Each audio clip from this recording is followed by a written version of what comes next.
नमस्कार, live TV समाचार में मैं ज्योति पांडे आप सभी का बहुत बहुत स्वागत करती हूं। बुलेटिन की शुरुआत करेंगे कुछ खास खबरों से।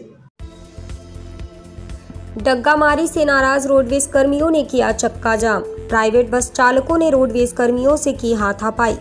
खबर गोंडा जनपद से, जहां पर नगर कोतवाली क्षेत्र के अंतर्गत रोडवेज बस स्टॉप चौकी के पास रोडवेज बस स्टेशन के आसपास प्राइवेट बस संचालक द्वारा की जा रही डग्गामारी और रोकने पर रोडवेज कर्मियों से हाथापाई करने से नाराज रोडवेज चालकों ने चक्का जाम कर दिया, जिसके बाद डिपो के केंद्र प्रभारी आरसी दुबे द्वारा किसी तरह बसों का संचालन शुरू कराया जा सका।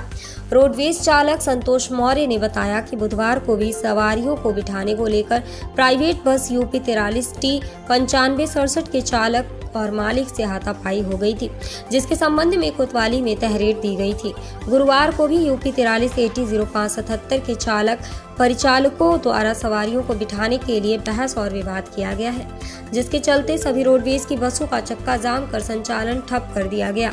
वहीं केंद्र प्रभारी ने बताया कि शासन का निर्देश है कि बस स्टेशन के आसपास 1 किलोमीटर के दायरे में प्राइवेट बस वाले स्टैंड नहीं बना सकते। बावजूद दर्जनों बसें प्रतिदिन खड़ी होकर सवारियों को बैठाती हैं।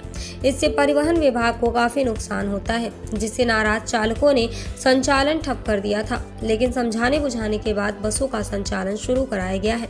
वहीं उन्होंने बताया कि जहां प्राइवेट बस वाले अवैध पार्किंग कर सवारियों को बैठाते हैं, उसके दोनों तरफ पुलिस चौकी स्थापित है, फिर भी अवैध संचालन आए दिन विवाद होते रहते हैं।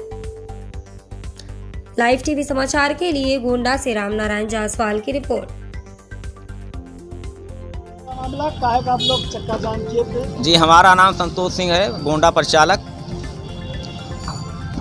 चक्का जाम इसलिए हुआ कि आए दिन यहाँ पर प्राइवेट गाड़ियाँ जो है बस अड्डे से सवारी उठाती हैं और आए दिन मारपीट चालकों प्रचालकों से करने रहती है। बार बार हम लोग कई बार शासन प्रशासन से इसकी शिकायत भी किए। अभी कल दिनांक को जो है माननीय योगी जी जब आए थे तो हम लोग चक्का जाम कर दिए थे, प्राइवेट गाड़ी वाले मारपीट कर लिए थे। उसके बाद में माननीय जो है कोतवाल महोदय द्वारा ये बताया गया कि हम कल तक कार्रवाई कर देंगे। आज फिर पुनः प्राइवेट के गाड़ी वाले आए और यहाँ पर अभी सवारी बैठाने लगे बस अड्डे से। इसलिए हम लोग सुबह से संचालन व्यवस्था बंद कर दिए हैं। जब तक शासन प्रशासन द्वारा इसका कुछ हल नहीं निकलेगा तब तक हम लोग संचालन व्यवस्था बंद करके रखेंगे। बता रहे हैं गोंडा डिपो की ये समस्या है, गोंडा डिपो वाले संचालन बंद की। सभी लेके गई है कोतवाली में, वो जिससे मारपीट हो वो भी गए हैं अभी कोतवाली में। अधिकारियों से बराबर कंप्लेंट करते रहते हैं और उच्च अधिकारी भी जो है के संज्ञान में है ये मामला। वो कहें अभी भी कि हम माननीय जो है SP साहब या DM साहब से वार्ता करके आप लोगों की समस्याओं का निराकरण करेंगे। रोडवेज के बगल गाड़ियां प्राइवेट लगाने का अनुमति है या? जी नहीं, ऐसा शासनादेश नहीं है। शासनादेश ये है कि बस अड्डे से 2 किलोमीटर के बाद में ही प्राइवेट गाड़ियां लगेंगी, लेकिन ये जो है पता नहीं प्रशासन या प्रशासन के मिली भगत से या क्या है व्यवस्था, प्राइवेट वाले बस अड्डे से ही सवारी बैठाते हैं। अभी लगातार 3-4 दिन हुआ है, 3-4 दिन से कंटिन्यू चालक प्रचालक प्राइवेट गाड़ियों वाले से मारपीट सवारी को लेकर हो रही है। हम लोगों के लिए 50% की बाध्यता होती है कि 50% इनकम आना चाहिए रोडवेज में। अगर 50% इनकम नहीं आ रहा है तो 3000 रुपया हमारे वेतन से काट लिया जा रहा है। तो इसलिए मैं शासन प्रशासन से निवेदन करना चाहता हूं कि प्राइवेट बस गाड़ियों को बंद कराया जाए, जिससे जो है हमारी रोडवेज की इनकम बढ़े और हम सवारी लेकर उनके गंतव्य तक उनको मार्ग पहुँचाएँ। फिर स्ट्राइक करेंगे। क्या आपके यहाँ चक्का जाम हड़ताल किस बात को लेकर हुआ था? मेरा नाम आरके दुबे है, मैं केंद्र प्रभारी पद पे इस समय तैनात हूँ गोंडा डिपो में। कल एक महिला परिचालक के साथ में सवारी को लेकर के प्राइवेट बस के स्वामी और उनके जो स्टाफ थे, यूपी 43 AT 2232 का हमारी गाड़ी थी और यूपी 43 T 9567 ये प्राइवेट वाहन के चालक परिचालक और मोटर मालिक मिलकर के उसके साथ अपहृतता किए, कैश छीने का भी प्रयास किए, जिसकी तहरीर प्रभारी निरीक्षक कोतवाली को दी जा चुकी है। उस पर आज चौकी इंचार्ज ने कहा कि हाँ हम मुकदमा पंजीकृत कर लिए। आज सुबह दूसरी बस आकर के उसने भी अभद्रता किया, उसका नंबर है यूपी 43 AT 0577। इस कारण आक्रोशित हुए कर्मचारी, अभी समझा बुझा करके संचालन चलवा दिया गया है, संचालन बाधित नहीं हुआ है और उसकी गाड़ी को चौकी कुछ देर के लिए क्या चक्का जाम हुआ था? नहीं, कुछ देर के लिए कर्मचारियों में आक्रोश था कि हम कैसे इनकम लाएंगे, जबकि छोटी गाड़ियां यहाँ नहीं आती। हमको छोटी गाड़ियों से कोई परेशानी जैसे जीप है, बोलेरो, उससे नहीं, बड़ी बड़ी गाड़ियां दोनों पुलिस चौकी के बीच में, एक पुलिस चौकी फव्वारा चौराहे पे है, दूसरी पुलिस चौकी हमारे रोडवेज पे ही स्थापित है।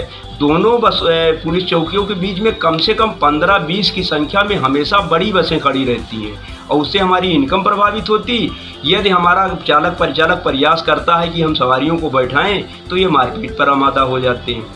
संगठनों ने भी लिख करके दे दिया है, कई बार जो है इससे डीएम साहब ने भी लिखा, सिटी मजिस्ट्रेट आकर के गाड़ियों को सीज भी कराए, फिर भी ये दोनों पुलिस चौकियों के बीच में ये सारा खेल चल रहा है। अब लग तो यही रहा है कि जब दोनों के बीच में इतना डग्गा मार होगा, 100 मीटर की दूरी में दोनों पुलिस चौकियां हैं, इसके बावजूद डग्गा मारी हो रही है। हमारे अंदर आकर के यात्रियों को ले जाने का प्रयास भी किया जा रहा है, तो जाहिर सी बात है कर्मचारी आक्रोशित हो जाते हैं। गाली सह करके तो नौकरी बेचारे करेंगे नहीं। प्रबंधन भी परेशान है, इन लोगों को समझाया जाता है, किसी तरह चालक परिचालक को समझा करके फिर गाड़ियां रूट पे भेजी गई हैं। तो आ गया जो आज की गाड़ी चौकी इंचार्ज जो यहाँ प्रभारी हैं बस स्टेशन वाले, वो लेकर के इस कोतवाली गए हैं। अब उस पर क्या कार्यवाही करते हैं ये तो बाद में पता चल पाएगा। बार बार हम यहाँ डीएम जिला प्रशासन को भी लिखते हैं, अपने उच्च अधिकारियों को भी लिखित पत्र देते हैं, जबकि ये सीधे नियम में है कि बस स्टेशन परिधि के 1 किलोमीटर के अंदर कोई भी प्राइवेट बस या टैक्सी वो आकर के सवारियाँ नहीं बैठाएगी। ये शासनादेश है, राज्यपाल जी का है, प्रमुख सचिव परिवहन जी का है। इसके बावजूद इन लोगों की हरकतें बाज नहीं आ रहे हैं। उससे राजस्व हानि भी होती है और स्टाफ भी परेशान होता है। तो क्या इसमें पुलिस की मिली भगत है? अब तो जाहिर सी बात दिखाई दे रही है कि जब दोनों पुलिस चौकियों के बीच में गाड़ियां खड़ी हो रही हैं तो बिना मिली भगत के इस तरह तो हो ही नहीं सकता। इस स्पेशल बुलेटिन में मेरे साथ फिलहाल इतना ही, लेकिन लाइव टीवी समाचार पर खबरों का सिलसिला लगातार जारी है। देखते रहें लाइव टीवी समाचार। हमारी खबरों को सबसे पहले देखने के लिए चैनल को सब्सक्राइब करना, खबरों को शेयर करना और लाइक करना बिल्कुल ना भूलें। तो जुड़े रहिए हमारे साथ और होते रहिए हर खबरों से रूबरू। फिलहाल के लिए मुझे दीजिए इजाजत।